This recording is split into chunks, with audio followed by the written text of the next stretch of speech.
primero que todo, muchas gracias Laura y Henry por aceptar la invitación de este grupo Lex a participar del Best of Ash. Para nosotros es un orgullo que ustedes se tomen el tiempo de estar con nosotros. Para quienes no los conocen, bueno, Laura Corín es argentina, hematóloga, y bueno, tiene mucha experiencia en los linfomas, es parte de la Sociedad Argentina de la Subcomisión de Linfomas, y además activa en redes sociales en el área, y a quien seguimos muy cercamente, así que muchas gracias por estar con nosotros hoy día, Laura. Y Muchas a gracias por invitar. pero encantado. Y bueno, Henry Hidro es colombiano, en Cali, ¿no es cierto? Estoy bien. Y bueno, él es también parte de la directiva del Grupo de Estudios Latinoamericanos de Linfoproliferativos, un grupo que ha estado muy activo en los últimos años y que, bueno, hemos también estado siguiendo muy de cerca, también activo en redes sociales, así que muchas gracias, Henry, por aceptar esta invitación y estar con nosotros. Y Un para, gusto, un honor. perdón, y para dar la última parte de introducción, bueno, la idea de este Best of Ash es que sea una conversación amena. A lo que nosotros nos interesa es escucharlo a ustedes, en su impresión, en lo que pudieron ver, en cómo eso cambia o no cambia la práctica clínica, que es lo que más nos interesa finalmente, o que pudiera cambiar la práctica clínica a corto plazo, las barreras que hay de la aplicabilidad que tienen los avances en nuestra población latinoamericana, que es lo que más probablemente vemos como barreras que hay con el primer mundo, con Ash, lo lejano que muchos lo sienten, ¿no es cierto? Y qué esfuerzos quizás pudiéramos ir conversando de cómo hacer para seleccionar las batallas, las energías y acercar los mejores resultados en nuestros pacientes, que finalmente es lo que más nos importa. Así que, por cuidar a Laura, para no exponerla como dama, todavía podemos ser de alguna manera caballeros hasta que nos prohíban.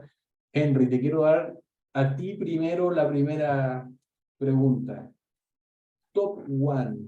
¿Cuál fue el número uno, lo que más te llamó la atención de Ash 2022? Bueno, la verdad yo quiero dar una respuesta muy acomodada, digamos, a nuestros intereses, pero en realidad quiero aprovechar la oportunidad y resaltar algo, y es que cuando reunieron a los expertos de ASH para analizar los póster, digamos, uno de los awards, de los premios que recibió ese mejor póster de ASH, fue un trabajo en el que tuvimos la oportunidad de participar como grupo GEL.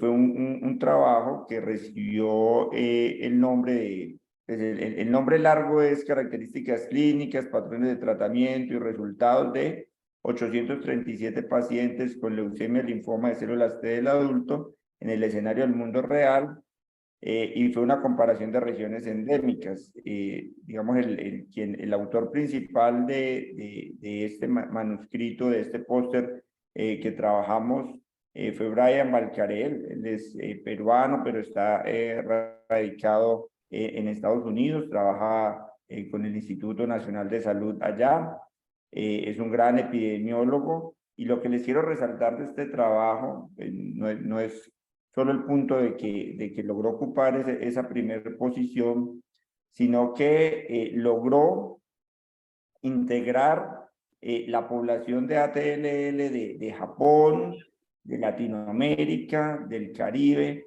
y de alguna parte de Estados Unidos, y pudimos hacer ese trabajo impulsado desde Latinoamérica para recoger epidemiología mundial. Es decir, dejamos de ser esa región latinoamericana donde eventualmente nos invitan de Estados Unidos o de Europa o de alguna situación a que formemos parte de algo para representar a ver si Latinoamérica se comporta similar a los demás, o simplemente para adicionar más pacientes a un N, sino que fuimos nosotros quienes impulsamos la realización, aportamos considerablemente, a pesar de que Japón es tan fuerte en ATLL, ellos incluyeron 366 pacientes y Latinoamérica logramos incluir 252.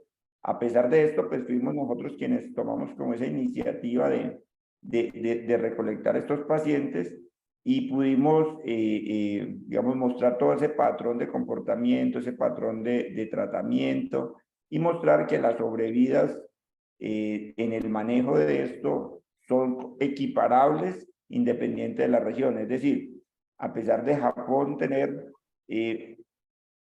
digamos, teóricamente menos limitaciones o menos barreras en la parte de tratamiento, a pesar de que Estados Unidos tiene mayor acceso a clinical trials, a terapias novedosas, en ATLL en particular logramos como Latinoamérica mostrar que tenemos curvas de sobrevidas equiparables y que hacemos una práctica en linfoma, en linfoproliferativos, que es equiparable a las de las otras regiones endémicas. Obviamente también una de las conclusiones es que en esta patología en particular en ATLL faltan muchos otros avances, muchas otras terapias novedosas, pero para mi concepto y para como veo yo ASH en el sentido de una oportunidad de poder desarrollar esto para nuestra región latinoamericana, pues ese sería como el trabajo que para mí fue más relevante en el sentido de que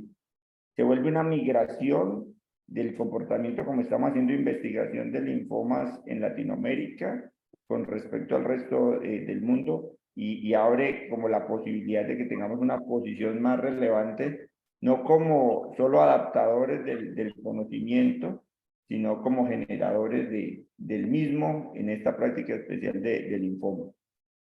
Excelente. Una pregunta al respecto, no, porque no recuerdo el dato. ¿Cómo estuvo el acceso a trasplante alogénico en ese estudio? Y si hubo muchas diferencias, por ejemplo, entre regiones, porque probablemente es de las cosas que vemos también en Chile, vemos harta TLL, ¿no es cierto? No como Perú, pero vemos harta TLL y la discusión grande que hay es la controversia del trasplante alogénico, existen recomendaciones, pero claramente por las limitaciones que tiene de acceso al trasplante en Latinoamérica a manera universal, pudiera ser una de las cosas que hacen diferencia. Sí, en ese sentido, el acceso a trasplante hubieron 700, de esos 837 pacientes, 747 pudieron acceder a trasplante. Sí hubo un porcentaje menor en Latinoamérica en ese sentido. Sí tuvimos un porcentaje por debajo de las otras regiones donde rondaba alrededor del 10%. El porcentaje de pacientes que efectivamente terminaban siendo trasplantados, pero eso pareció no impactar en la curva de sobrevida, digamos, en este escenario del mundo real, también pues por la complejidad de la patología en este contexto, pero sí hubo una diferencia y daba la P pues estadísticamente significativa para el acceso tal como tú lo dices. Lo que parece es que la curva de sobrevida no la terminó impactando esta diferencia en el acceso al trasplante. Perfecto. Laura, top one, selección personal. Top one diría que es el Triangle. La verdad que es un estudio que nos moviliza, que puede cambiar nuestra práctica clínica en concreto. Creo que hoy día, justo estábamos en el pase de servicio discutiendo un paciente con manto y ahora uno le da como escozor enviarlo a la consolidación con trasplante, teniendo los resultados de este estudio. ¿Y qué tan aplicable es, crees tú, el rápidamente tomar esa conducta clínica? Uno ve que parte de los comentarios que se hicieron en el estudio fue, primero, que el estudio fue de un grupo académico, ¿no es cierto? Entonces, un ensayo iniciado por investigador tiene las limitaciones de quizás algunas vallas respecto a un ensayo clínico fase 3 conducido por los sponsors. Lo segundo que tiene que ver con esto de que el ibrutinib no se usaba continuo solo en los ciclos con R-CHOP, ¿no es cierto? Entonces probablemente eso disminuía toxicidad, pero también disminuía los costos. Y finalmente el tema de que sabemos que en Latinoamérica todavía ibrutinib en indicaciones como esta no es universal. ¿Tú crees que valdría la pena pelear por este resultado de un estudio único todavía versus, por ejemplo, pelear por mayor acceso a un trasplante autólogo, las diferencias en la curva justifican pelear por el ibrutinib en primera? A ver, yo creo que uno siempre tiene que hacer un balance entre eficacia y toxicidad cuando uno define un tratamiento de los pacientes. Si bien obviamente ibrutinib no está aprobado, por lo menos en Argentina, en primera línea de linfoma del manto, o sea que nosotros no podríamos hoy indicarlo como parte del tratamiento, pienso que en términos de toxicidad pareciera, por lo menos en inducción, no impactar en forma significativa. Vemos mucha toxicidad asociada al trasplante, citopenias remanentes, después en los pacientes en los que proceden al trasplante, o incluso después infecciones recurrentes en el contexto del rituximab mantenimiento post-trasplante, que muchas veces dificulta la aplicación de rituximab mantenimiento. Entonces, en este contexto, creo que es una práctica que, o sea, el agregar el ibrutinib al R-CHOP es factible, no pareciera que aumente significativamente la toxicidad. Lo que sí, o sea, ahorrar el trasplante me parece súper importante a los pacientes, ¿sí? Si bien por ahora hay solo beneficio en failure free survival y no por ahora en overall survival, aunque numéricamente pareciera que sí.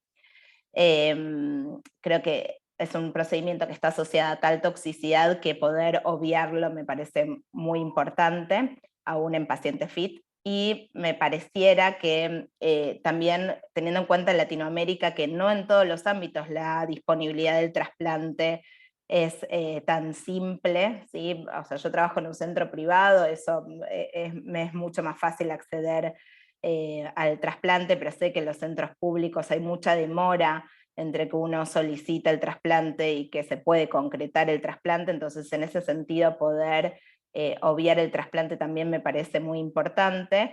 Y como que la realidad del tratamiento, que después son 2 años de mantenimiento con ibrutinib, o sea, no es un mantenimiento hasta progresión que encarecería muchísimo los costos, sino que es un tratamiento con una duración fija. Me parece que es factible económicamente hablando, y también teniendo en cuenta que, por ejemplo, en Argentina hay disponibilidad de genéricos, entonces eso también abarataría los costos teniendo en cuenta el hacer un mantenimiento. O sea que me parece una propuesta muy interesante. Entiendo que para cambiar la práctica se necesita más, quizás, pero tiende a cambiar la práctica con estos resultados. Súper, qué interesante, ¿no es cierto? Creo que datos buenísimos hay en todas las áreas. No sé si les parece que aprovechemos los distintos como subtipos de linfoma y podemos conversar un poquito por adelante, Henry. Yo, antes de pasar de este estudio, que concuerdo con Laura, que es bien impactante este estudio, y también concuerdo que fue uno de los más llamativos de ASH. Todo lo que mencionó, pues me adhiero a los comentarios. Quería resaltar algo, y es, tú lo dijiste muy bien cuando hiciste la introducción, que cómo extrapolamos esto a nuestra práctica diaria, cómo lo hacemos en el día a día. Y Laura comenzó diciendo, pues, digamos que en nuestros sistemas de salud esto no se traslada inmediatamente a que nosotros podamos ejecutar este mantenimiento con ibrutinib desde la primera línea, y que pasarán, no sé, cuál es el histórico, 2, 3 años de que lo podamos estar haciendo, digamos, como un ejercicio de la práctica clínica. Entonces, mientras eso sucede, que concuerdo, va a suceder por todas las cosas que ustedes ya han mencionado, es de resaltar que en la curva del trasplante también es muy importante que estamos hablando de manto, y que, por ejemplo, la curva de sobrevida de ese brazo de trasplante, si bien luce inferior a la de trasplante y ibrutinib o ibrutinib solo, la curva no es mala. O sea, es una curva donde a los 5 años está por encima del 80% de la sobrevida. Es decir, que mientras accedemos a esta posibilidad del mantenimiento con ibrutinib, que nos va a facilitar todo el manejo de la toxicidad y toda esta situación, creo que debemos seguir propendiendo para que nuestros pacientes accedan a dicho trasplante mientras tenemos esto, porque el agregarle este trasplante en un brazo que superaba, no me acuerdo cuántos eran exactamente, pero era un número significativo de pacientes en ese brazo, eran, bueno, no recuerdo, eran 800 y pico pacientes y la relación era 1 a 1, uno en cada brazo, o sea que deben estar cercanos a los 300 pacientes. Está mostrando que con una primera línea y consolidar inmediatamente y hacer ese mantenimiento con el trasplante, esa consolidación está impactando una sobrevida a 5 años del 80%, y me parece que es un dato a resaltar también del estudio, mientras podemos incorporar pues lo que para todos fue llamativo, que fue este mantenimiento con ibrutinib. Excelente. Muy bien. A propósito de manto, terminando aprovechando que estamos con energía en manto, no sé si pudieron ver el estudio del mismo grupo europeo de manto, lo presentó Eva Hoster con respecto del beneficio de mantenimiento en relación con la respuesta mínima residual en los pacientes con manto.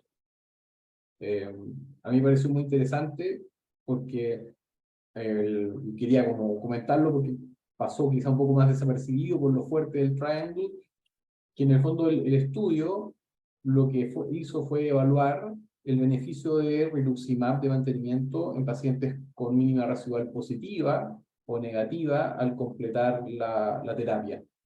Tengo aquí, estoy buscando el póster, digamos, pero lo presentó Eva Hoster del mismo grupo, ella también es de Múnich, de Alemania, y en el fondo lo interesante es que en aquellos pacientes que terminaron el estudio, este es un estudio pequeñito, de 80 pacientes, solamente una evaluación del mundo real, no es parte de un ensayo clínico prospectivo, digamos, pero el concepto es que aquellos pacientes que terminaron con mínima residual positiva, se confirma el beneficio del mantenimiento con rituximab en manto, donde la diferencia en sobrevida libre de progresión fue de 3,7 años. Y en aquellos pacientes, o sea, a favor de, obviamente, el mantenimiento.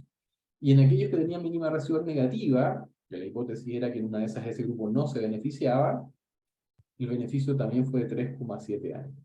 Entonces, en el fondo, el dar mantenimiento con rituximab en el fondo ha sido validado en el mundo real, de que aumenta la sobrevida global, fue obviamente en un estudio del LISA, pero además acá es independiente de la respuesta. Así que me pareció muy interesante.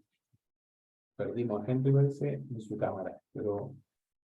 Sí, quizás hace cuestionarse si uno le tiene que pedir, tenemos que estudiar la enfermedad mínima residual o no en estos pacientes, ¿no? Exacto. Les quería preguntar un poco, sacándolos del tema ahora de manto, en difuso. Perdón, Henry.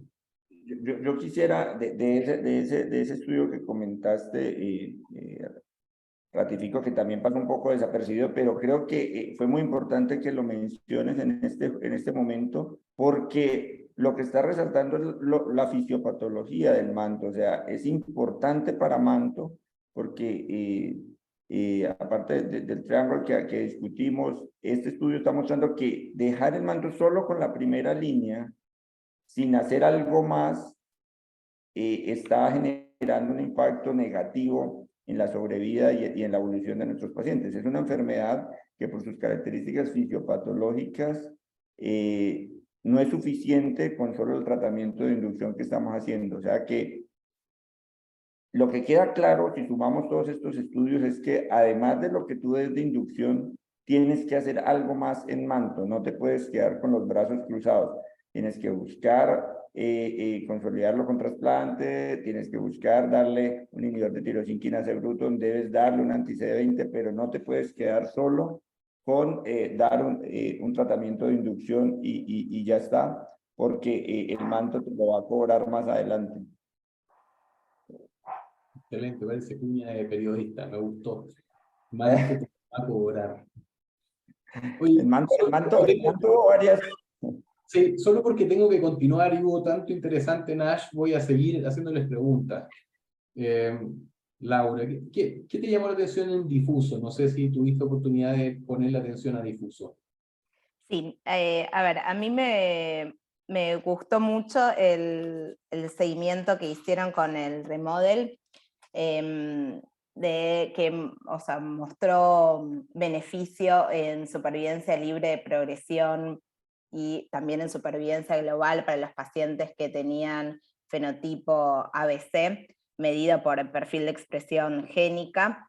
Me parece muy importante lograr ese beneficio en supervivencia global, ¿sí? Estamos hablando de que quizás con el Polarix se logró un 6%, un 7% beneficio en sobrevida libre de progresión, si bien es agnóstico de subtipo de célula de origen. En este caso se evalúa con un método que no tenemos disponible en la práctica clínica, o sea que eso dificulta la aplicabilidad que tenemos a nuestra práctica diaria, pero me parece que ese beneficio es un 15% en sobrevida libre de progresión a 5 años y un beneficio de un 13% en diferencia en sobrevida global, me parece clínicamente significativo. Me gustaría saber qué pasó cuando estratifican según la célula de origen determinada por el algoritmo de Hans, que es lo que tenemos nosotros disponible en la práctica clínica, si ese beneficio se mantiene, pero me parece que a nivel toxicidad el agregado bortezomib es una droga que nosotros manejamos muy fácilmente, o sea que me parece como muy interesante y que quizás haya que explorarlo más profundamente. Pero ahí me quedo entonces con que ya lo empezarías a usar. Si, por No, ejemplo, no, usando Hans como célula de origen. no tenemos evidencia para eso. Me gustaría, pero no tenemos evidencia. Me parece interesante explorarlo. Se lo pregunté a Andrew Davis, pero no me contestó, así que no puedo decirles o sea, adelantarles si tiene información adicional sobre eso. Creo que siempre cuando se hacen este tipo de estudios, o sea, es importante que uno también pueda evaluar, si bien obviamente el perfil de expresión génica es como un método más fidedigno de determinación de célula de origen, me parece que es importante que se evalúe también con los métodos que uno tiene disponible en la práctica diaria, como para poder establecer la aplicabilidad, o sea, para que sea más fácil de trasladar desde lo investigacional a la clínica. Pero no podría decir que eso cambia mi práctica clínica, pero sí me llama, o sea, como que me interesa, me alerta, ¿no? Porque hasta ahora no habíamos logrado beneficio en supervivencia global con una droga agregada al R-CHOP con ninguno de todos los intentos que se hicieron, y fueron muchos. Henry, no sé qué opinas tú del bortezomib con el R-CHOP. Yo creo que estamos en esa tarea de encontrar ese compañero que sea como el complemento para la agresividad del linfoma difuso, donde además del anti-CD20 que nos ha dado todo el beneficio del R-CHOP de tanto tiempo, encontrar otros mecanismos fisiopatológicos, ya sea a través del inhibidor de proteasoma, mejorando el CD20, adicionando inhibidores de tirosina bruto, adicionando inhibidores de PI3K. Queremos ir más allá porque todos sabemos que aunque el R-CHOP nos ha dado la mano mucho, está quedando un espacio allí en la curva por mejorar. No fue algo, como lo dijo Laura, descrestante ese beneficio del inhibidor de proteasoma, pero aportó. Entonces, creo que no va a estar al punto, y de pronto era algo de lo que quería mencionar, que todavía es muy incipiente, no va a estar al punto de lo que van a llegar a agregar las CAR T-cell, los biespecíficos, todo lo que es terapia celular. Creo que va a superar todo ese espacio que nos queda por lograr en la curva de difuso, sobre todo en los más agresivos, donde se ven cambios como más impactantes, y hubo varios póster, pues todavía fase 1, pero que lo empiezan a llenar uno de hacer la ilusión de que esto sí va a ser como ese cambio o ese gran salto que queremos ver en difuso con la terapia celular. A mí atención, lo tuiteé también, que antes nosotros esperábamos la aprobación de estas drogas nuevas, de las terapias, o sea, me refiero más que nada a los biespecíficos que todavía no están aprobados para linfoma difuso de células grandes B. Primero guardamos la aprobación en recaídos refractarios y después de eso intentábamos llevarlo a líneas más tempranas, por lo menos ese fue el modelo en Hodgkin y en un montón de otros linfomas, y vimos estudios en primera línea de distintos linfomas, especialmente también lo vimos en difuso de células grandes B, incluso monoterapia con biespecíficos, cuando aún no lo tenemos aprobado en recaídos refractarios. O sea, me llama como un poco la atención ese apuro que tenemos a llevar las drogas estas a primera línea, no solo, o sea, más que nada porque todavía no están aprobadas en los recaídos refractarios, que es como el primer paso, y también teniendo en cuenta que, o sea, lo que implica también a nivel de costo, a nivel de agregado de toxicidad, llevar tan temprano al tratamiento de los linfomas, los biespecíficos. Obviamente me parece súper interesante, pero creo que nos estamos adelantando muchos pasos. Bueno, Es la sensación que tengo. Esa era mi siguiente pregunta, ¿no es cierto? Hubo varios abstracts, quizás no fue lo más fuerte, pero hubo varios abstracts. Salió el de glofitamab y el seguimiento de glofitamab en recaído refractario en difuso. Justo se publicó en el New England el día que se presentó eso, ¿no es cierto? Hubo también más bien seguimiento, el de Transform con Lisocell en CAR-T-cells, digamos, para difuso recaído refractario, y parecen ser bastante consistentes esos resultados, ¿no es cierto? Probablemente los biespecíficos tienen del orden del 70% de respuesta, 2/3 respuestas completas, y los CAR-T-cells del orden de 80-85% de respuesta, y también 2/3 de respuestas completas. Un beneficio, o sea, un beneficio de CAR-T-cell siempre por sobre los biespecíficos, pero el tema de la aplicabilidad, los costos. Henry, no sé qué opinas tú de eso, de lo que decía Laura, de cómo ves tú la aplicabilidad en Latinoamérica, nuestra situación de este tipo de terapia, y cuál va a ganar o en qué situación va a ganar biespecífico o CAR-T-cell. Eso además va a ser controversia por los próximos años, yo creo, en todos lados. Sí, sí, total. Creo que concuerdo totalmente con Laura en que, digamos, nos estamos adelantando un poco, pero esto va a ser conversación en el mundo. Obviamente para nosotros tardará un poco más en que se nos vuelva realidad, pero sí estamos a puerta de una discusión mundial en la implementación de esto cada vez más en la práctica. ¿Cómo lo veo yo para Latinoamérica específicamente?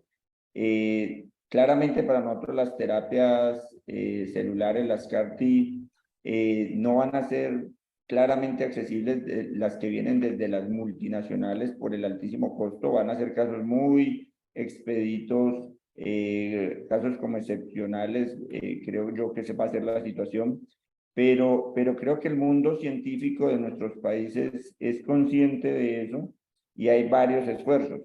Sé que los esfuerzos se están dando por toda Latinoamérica, pero, por ejemplo, específicamente para Colombia, digamos, las instituciones más grandes en hematoncología, todas están explorando en este momento actual sus propios proyectos para el desarrollo de CAR-T-cell de una forma más académica, poniendo en práctica los principios, los conocimientos, para poder tenerlos uno más disponible, porque el transporte que implicaría o esperar a que monten una planta de estas aquí podría tardar. Entonces la idea es tener algo más local, más académico, con algunas tecnologías que se están desarrollando en esto. Con la Mayo Clinic, donde está el doctor Januario Castro, colombiano, que digamos es como líder en este tema de los CAR-T-cell para linfoproliferativos. Él está muy interesado en desarrollar, y toda esa tecnología que ha desarrollado dentro de la Magic Clinic, buscar la forma de que sea aplicable para nuestras regiones latinoamericanas.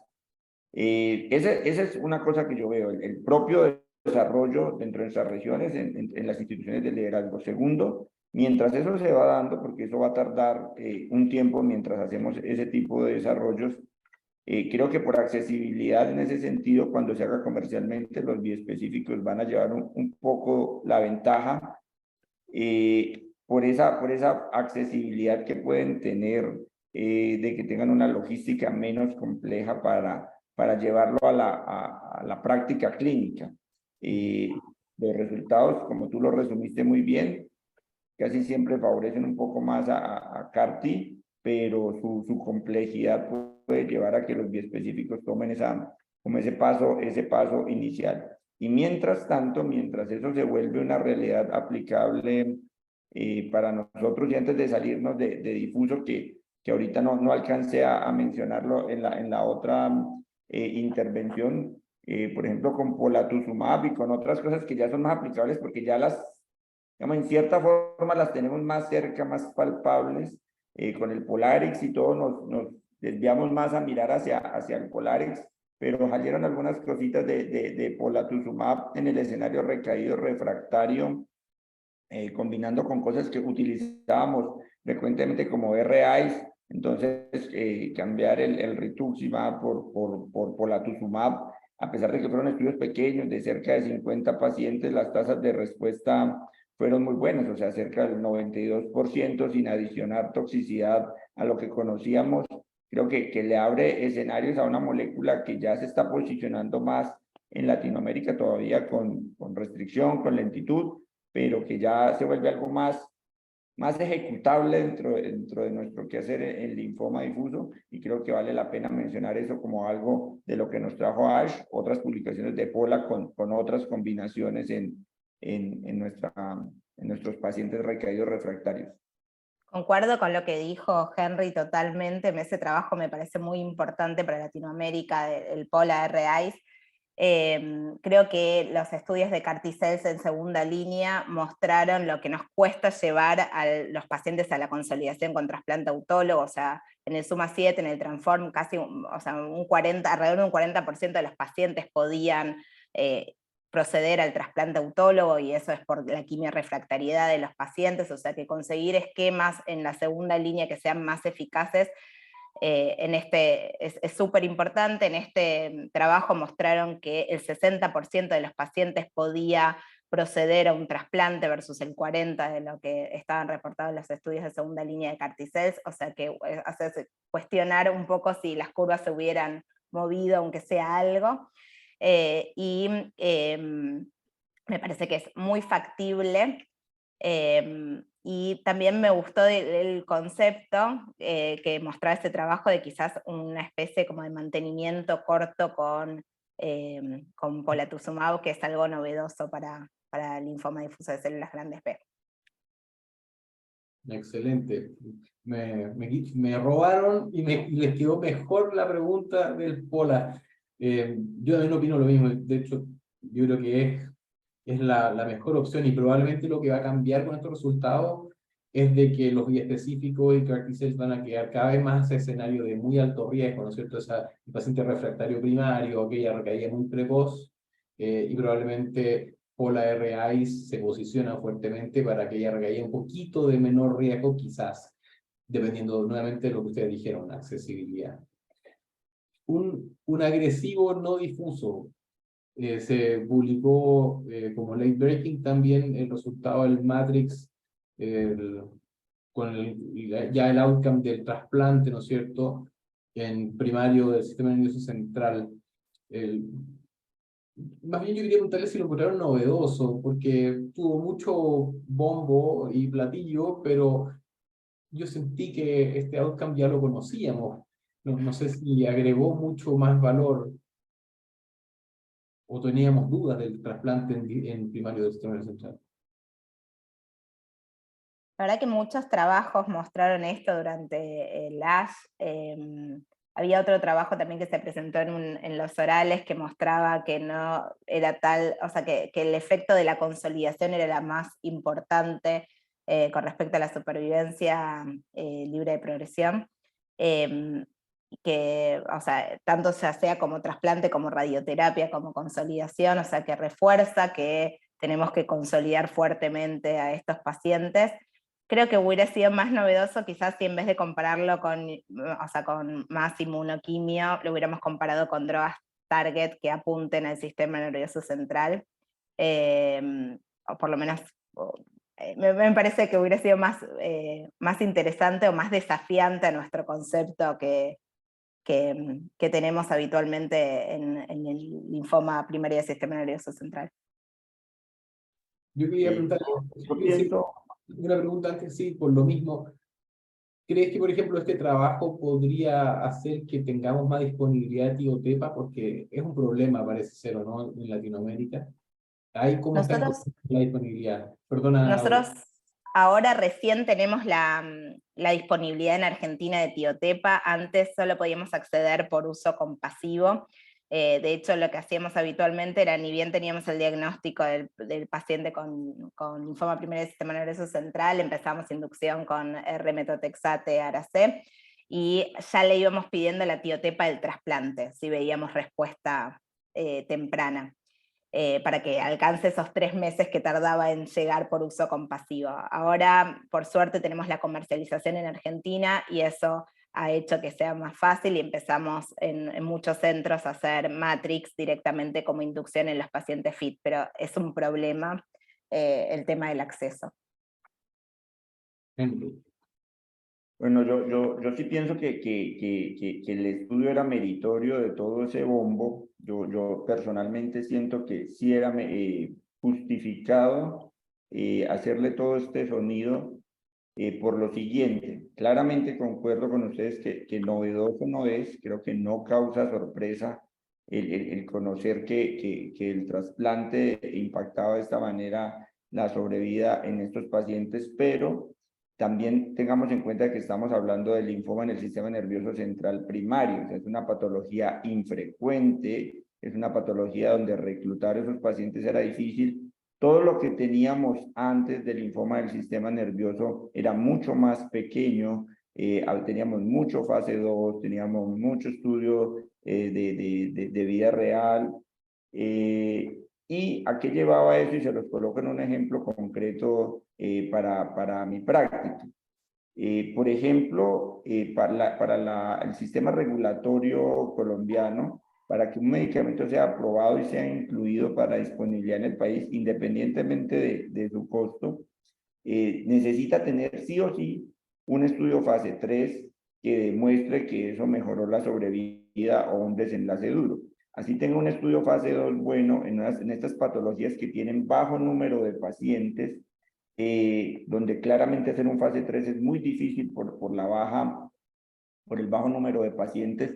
Parece que la institución regulatoria no entiende ese concepto básico de que es muy difícil hacer un fase 3 con poquitos pacientes y teníamos muchas moléculas donde el acceso, por ejemplo, con tiotepa era limitado porque no tenía una aprobación, no siendo de muy alto costo, sino simplemente porque carecía de este tipo. Entonces, lograr con este estudio que se necesitaron 56 centros, 5 países, para poder reclutar esos 360 y pico pacientes que incluyó el estudio, para mostrarnos esa curva amplia, clara, que nadie puede dudar, que nadie puede refutar, nos va a permitir incorporar, y sobre todo a nuestras regiones donde las instituciones regulatorias y las barreras pueden tener un índole de este tipo, creo que sí nos impacta y sí nos hace mella este estudio en ese sentido particular, y pues fue un gran esfuerzo, o sea, 56 centros, 5 países para reclutar esto. Yo me quedé un poco triste en el contexto de que en el criterio de inclusión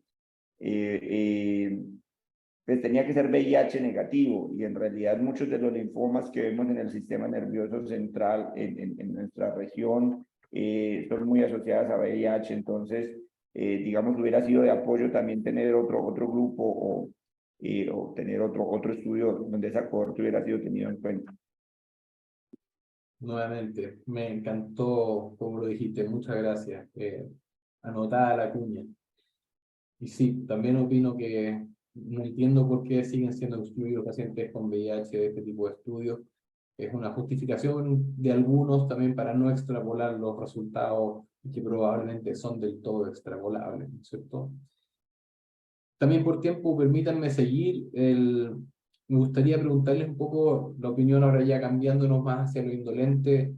Probablemente otro de los principales trabajos fue el estudio Alpine, ¿no es cierto? También con publicación y todo, Sanubrutinib versus Ibrutinib en LLC. Entonces, quería preguntarle a Laura tu opinión. ¿Crees tú que esto, cómo ves la magnitud del beneficio? ¿Es un standard of care o no todavía? ¿Cómo lo ves? Bueno, a ver, creo que no sé cuánto hoy, o sea, hoy la mayoría de los pacientes están tratados en primera línea con inhibidores de Bruton tirosina quinasa, y el rol del inmunoquimio quizás está como más relegado. Este estudio era para pacientes recaídos refractarios. La mayoría de esos pacientes habían recibido por lo menos, o sea, una línea de tratamiento, con lo cual no sé hoy día cuántos pacientes nuestros que tengamos en segunda línea, bueno, salvo los que hayan sido tratados hace mucho y hayan tenido una respuesta durable, en cuántos de esos pacientes lo podemos aplicar. Creo que de nuevo hablamos del balance eficacia-toxicidad. El ibrutinib es una droga que nosotros manejamos hace muchos años, que aprendimos a manejar las toxicidades, y insisto en esto de que nosotros tenemos genéricos, con lo cual el costo es probablemente mucho menor que el sanubrutinib o que el acalabrutinib, para los cuales todavía no hay genéricos. Esto es un punto a tener en cuenta. Segundo, creo que al hacer este estudio, en la época donde ya existen los inhibidores de BTK de segunda generación, quizás uno es más intolerante a los efectos adversos del ibrutinib y es más precoz en switchear a inhibidores de BTK cuando hay de segunda generación cuando hay toxicidad. Entonces muchos de los eventos quizás se podrían haber o sea, evitado. Uno ve como que hay mucha discontinuación en la rama de ibrutinib y cómo la curva de supervivencia libre de progresión cae como bastante rápido, que eso es llamativo para pacientes con una sola línea de tratamiento previa. Creo a ver, no sé cuánto me impacta en mi práctica clínica. Creo que obviamente si uno tuviera disponibilidad fácil de inhibidores de BTK de segunda generación por un tema de disminución de toxicidad, quizás uno los elegiría por sobre el ibrutinib.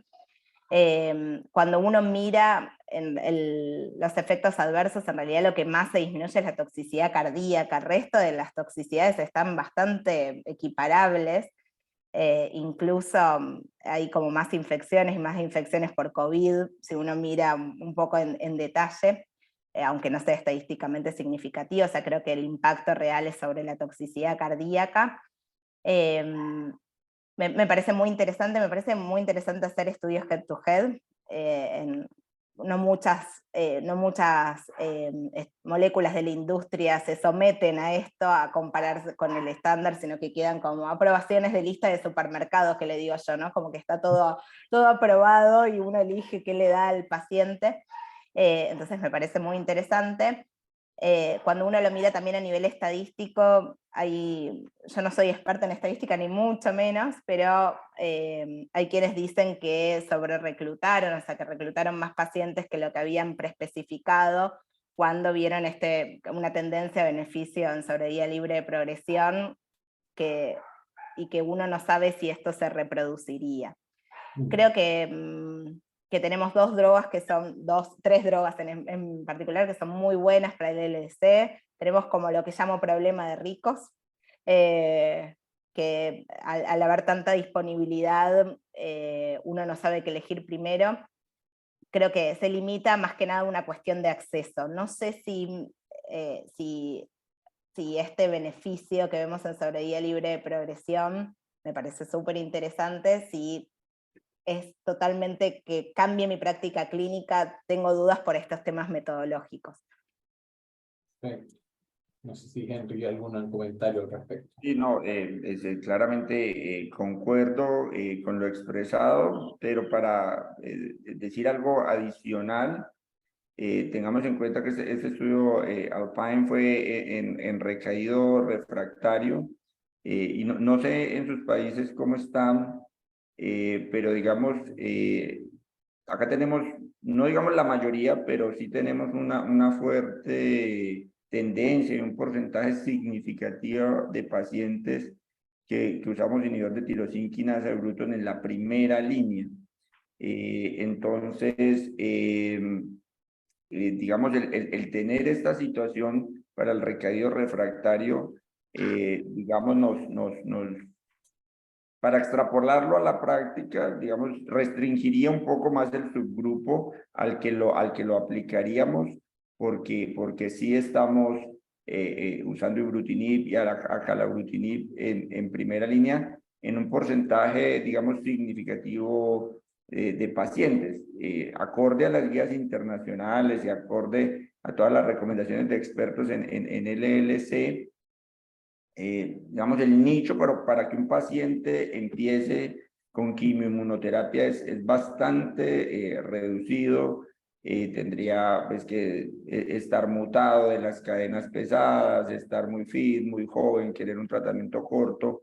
Pero para el otro 2/3 partes que tienen no mutadas las cadenas pesadas de inmunoglobulinas, ese otro 5% que debutan teniendo de lesión del 17P, mutación de TP53, que la mayoría son muy mayores para recibir una quimioinmuno, pues uno termina decantándose por la terapia target, y a pesar de que el BCL2 antiapoptótico venetoclax con el anti-CD20 está ganando un terreno considerable por su terapia finita, todavía, por lo menos en el market de Colombia, no ha logrado alcanzar ese nivel de formulación tan alto como lo tienen los IBTK. Entonces, digamos, en la práctica podría impactar con todo, tal cual como lo dijo Laura, pero me gustaría uno ver cómo sería este desenlace en una línea más temprana.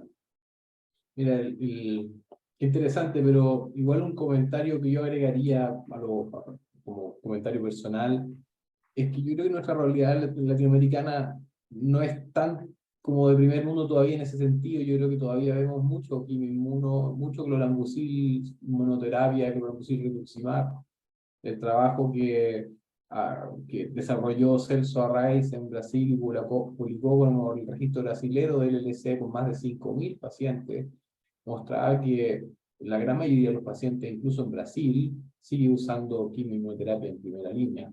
Y yo creo que en Chile, no puedo hablar por otros países, por mi conocimiento, yo creo que en el sistema público de nuestro país todavía la gran mayoría de los pacientes sigue usando quimioinmuno, y es una dificultad. Yo creo que estoy de acuerdo contigo con las conclusiones con respecto a que si hubiese acceso más universal, quizás, claro, como fue un estudio en una población en segunda línea o posterior, pero yo creo que, dado que ya sabemos que ibrutinib es primera línea y ha demostrado beneficios en sobrevida global, incluso en algunos pacientes por sobre quimioinmuno, yo creo que este estudio perfectamente puede ser extrapolable a primera línea. Y más bien el concepto es si se justifica la seguridad para implementar una segunda generación en primera línea versus ibrutinib, ¿no es cierto? Yo creo que también hay controversias ahí, y probablemente el tema va a ser ibrutinib genérico versus una segunda generación. Esa es la pregunta que nos queda en Latinoamérica por hacer. Oye, solo porque me quedan 9 minutos y quiero ser puntual, les quería preguntar en los últimos minutos con respecto de Hodgkin. No hubo grandes trabajos en Hodgkin en lo que yo pude ver, más bien hubo seguimientos de estudios más bien pequeños, pero estuvo el seguimiento del estudio NICE, ¿no es cierto?, del NIVO-ICE, que está liderando Matthew May, y también estuvo el estudio NIVAL, que presentó Peter Borgman, y un poco quería preguntarles la opinión de, no sé si pudieron verlos ellos o algún otro, de cómo están viendo en su opinión inmunoterapia, Nivo fue en este caso, pero puede ser Pembro también, cómo se está posicionando en Hodgkin, si es que hay más datos maduros o todavía seguimos con los datos más bien de en recaídos, los resultados de los estudios Keynote y Checkmate. ¿Quieres empezar, Henry, vos o...? Adelante, adelante. Bueno, yo, digamos, en el tema de la inmuno, creo que me han escuchado en otros escenarios, pues soy un bastante defensor de la inmunoterapia en Hodgkin. Creo que por la fisiopatología de la condición es un tipo de linfoma donde los resultados son sorprendentes. Los estudios, siempre que incorporan la inmunoterapia, tienden a ser positivos. Y este ASH no fue diferente en que siempre que se intentó incorporar la inmunoterapia mostraba desenlaces positivos y es concordante con la fisiopatología. Y una cosa es lo que uno ve en los pósteres, los estudios, pero para los que ya hemos tenido la posibilidad de tener pacientes con Hodgkin en inmunoterapia, es bastante sorprendente los resultados, incluso en pacientes politratados. Entonces, todo lo que salió con Inmuno me parece que es concordante, y entre más soporte tengamos, mejor, porque a pesar de que los resultados son muy positivos, por lo menos en nuestra región seguimos teniendo barreras para su implementación. Entonces, nos sirve toda esa información que nos soporte el aval. Sí quería hacer una mención de algo que... No, algo que me... quería hacer la pregunta, pero la puedo cargar al final, que en el fondo es, a propósito que decías de que falta información por la falta quizás de acceso. Hoy en tu situación en Colombia, ¿en qué lugar se reciben los pacientes? ¿En segunda, en tercera inmunoterapia? No, generalmente, digamos, por las restricciones que tenemos, lo más temprano que estamos viendo es tal vez tercera línea, y excepcionalmente antes, pero diría yo tercera, y tenemos muchos pacientes que ya venían tratados de varias líneas anteriores y pueden estar en líneas más allá de esto. Pero pienso que para la fisiopatología de la entidad, y por eso sirven todos estos datos, creo que entre más temprano lo vamos incorporando, mayor beneficio va a haber para los pacientes. Es cierto que cuando están muy politratados aún funciona, y hemos rescatado pacientes con varias líneas y aún responden a la inmunoterapia. Creo que el efecto positivo que genera en la fisiopatología de la condición amerita que lo podamos incorporar más tempranamente. Y la frasecita final que iba a decir es que de lo nuevo que me pareció encontrar es que obviamente muy costoso para nuestras latitudes, pero fue en fase 2 en el que pues a la doctorubicina y a la carbacina le están queriendo demostrar el brentuximab y el nivolumab para analizar eficacia. Y claramente sabemos que el anti-CD30 también fue un gran aporte al Hodgkin, la inmunoterapia también. Entonces, combinar estos dos grandes avances con otros dos regímenes de quimioterapia me pareció algo, digamos, interesante de explorar, y que si no fuera por los costos, uno diría, es muy lógico pensar en este tipo de combinaciones. Y pues va mostrando este fase 2 que por allí debe ir como la tendencia de la investigación en Hodgkin, en utilizar estos nuevos conocimientos de la fisiopatología para tener mejores resultados en nuestros pacientes. Y Laura, Yo creo que, a ver, que el rol está, si tuviera que elegir dónde ubicarlo, lo ubicaría en la segunda línea claramente. Tanto los trabajos, o sea, el Nivo ICE que presentó Matthew May, el Pembro GBD que conocemos de Alison Moskowitz, muestran estos resultados espectaculares. El Nivo ICE eran pacientes de alto riesgo, o sea, los que consideramos los peores pacientes, por decirlo de alguna manera, incluso pacientes que habían recibido brentuximab en la primera línea, y logra unos resultados espectaculares, o sea, con tasa de sobrevida libre de progresión al 90% y el 100% de los que acceden a un trasplante autólogo, o sea, son resultados espectaculares, y no todos los pacientes recibieron consolidación post-trasplante después, o sea que me parece que es o sea, estamos hablando de un número limitado de dosis y que nos asegura la quimiosensibilización de estos pacientes previo al trasplante, entonces me parece que ese es el rol más importante, y reproduce un poco lo que ya habíamos visto con el Pembro-GBD. Si tuviera que elegir un solo lugar donde ponerlo, lo pondría ahí.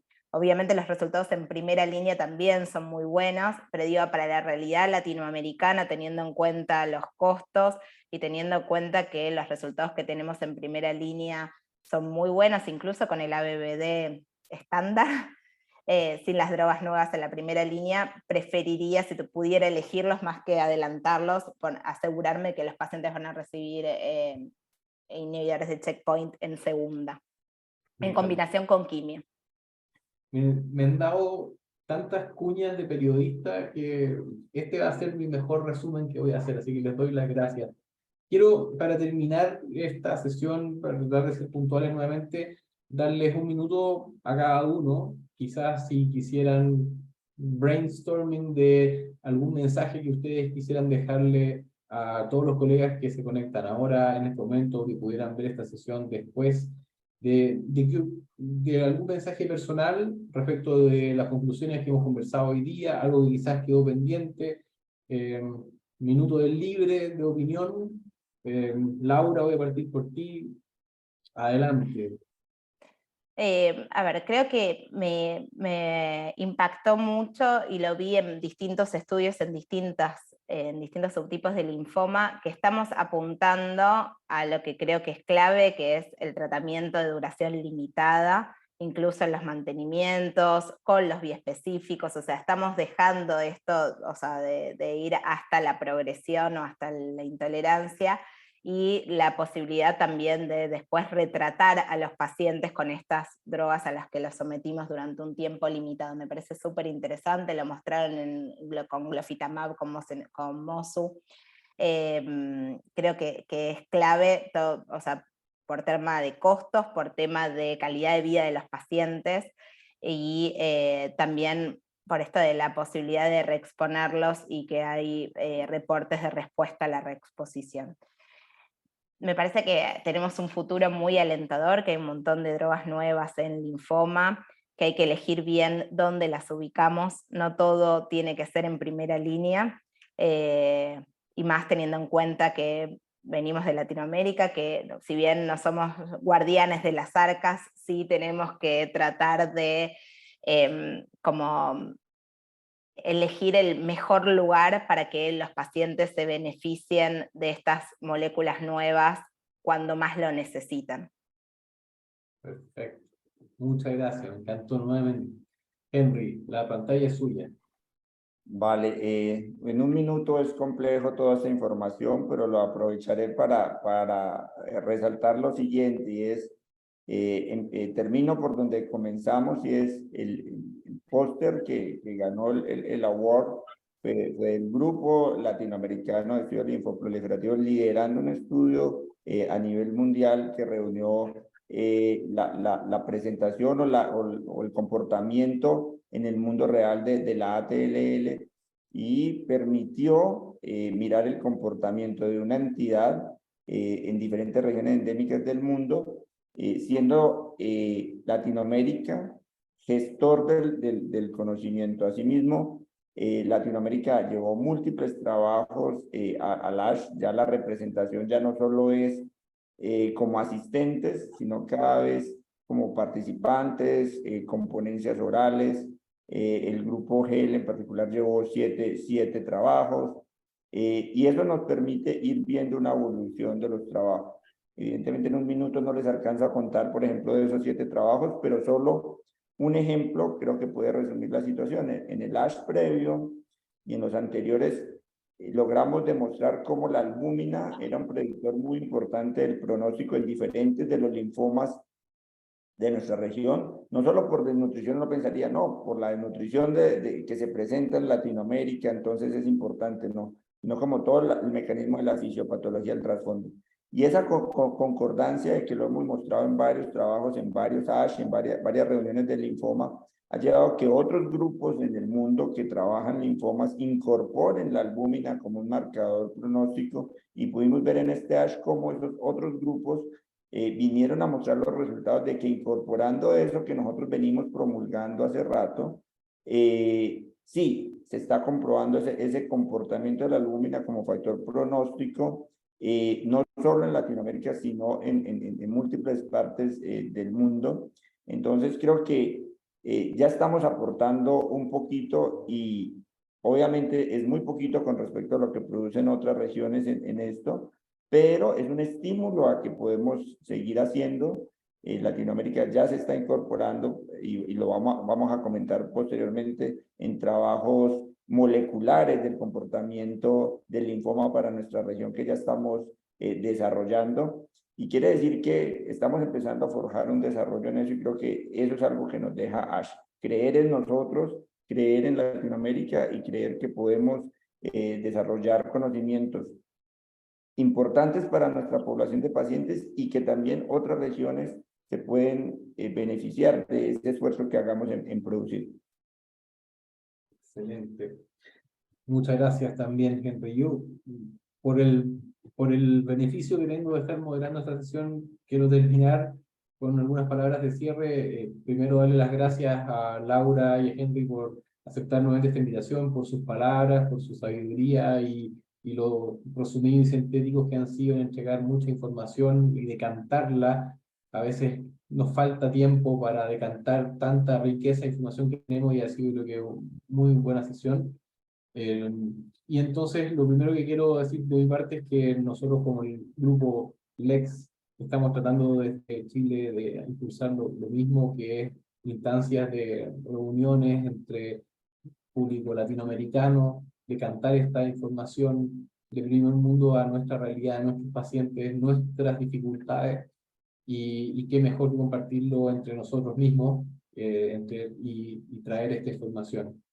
El valor de los estudios colaborativos, como muy bien dijo Henry, y que quizás también, yo también habría elegido como el top one fue el estudio Triangle, porque además fue liderado por un grupo académico, no por un patrocinio de la industria, de un grupo que ha madurado muchísimo durante los años, ¿no es cierto?, con mucho esfuerzo, y por qué no nosotros en pocos años más poder estar haciendo esfuerzos similares como grupo colaborativo académico, como muy bien está liderando el grupo GEL, y poder contestar preguntas que quizás son más importantes en nuestra realidad, como por ejemplo, cómo podría ser el impacto de ibrutinib versus trasplante por acceso más que por eficacia.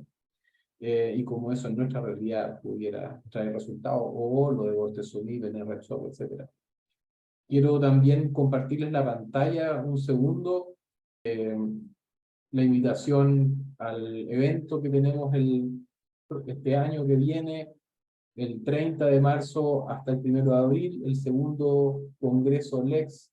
Luego van a estar recibiendo una invitación también para la presentación de trabajos orales, donde el énfasis va a estar puesto en mostrar nuestros datos reales, del mundo real y de la investigación que hacemos en Latinoamérica, para darle visualización exactamente a eso.